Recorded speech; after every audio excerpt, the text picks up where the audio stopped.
Welcome to the only daily podcast focusing on compliance news of the day. Each morning, start your day with a cup of coffee and Tom Fox, the voice of compliance, to hear about 4 of the top compliance, corruption, or leadership stories you will need to start your day.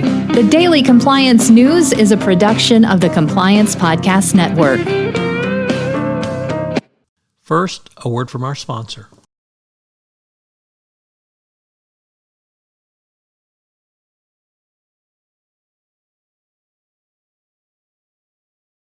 The Daily Compliance News for September 25, 2023, the Accountant's Quitting Edition.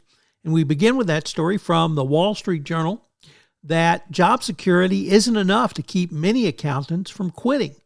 Auditors and tax accountants are moving on or considering quitting the profession, citing other available options at a time of an already widening shortage. The job security and ability to have a comfortable life can motivate many, but once they start, they realize that work and life experience, well, frankly, they're better options. Part of that is taking the CPA exam. Part of that is the insane working hours. Part of that is the big accounting firms' relentless drive for billable hours. And accountants have long been viewed as underpaid and undervalued with positions in tech and banking, and now many are just leaving. Next up, there is a bribery scandal involving Poland's cash for visas, and the German Chancellor, Olaf Scholz, has waded into this scandal, demanding an investigation into allegations that Warsaw turned a blind eye to officials operating the scheme and threatening to restore border controls to stop the flow of undocumented migrants from Poland. Where have we heard that before? He accused Warsaw of waving through refugees, allowing them to pass into Germany instead of processing their applications in Poland.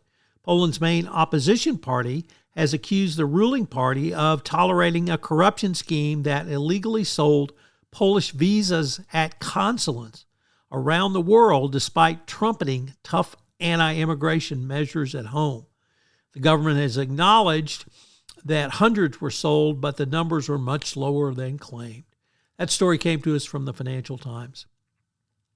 Next up from the New York Times, one of many stories about Democratic Senator Robert Menendez, who was charged on Friday with taking literally hundreds of thousands of dollars in bribes, including bars of gold bullion to wield power at home and abroad. This is just a terrible story about potential corruption directly in the U.S. Senate. If you saw any of the pictures, I don't know where he got all those bars of gold, but somewhere nefarious.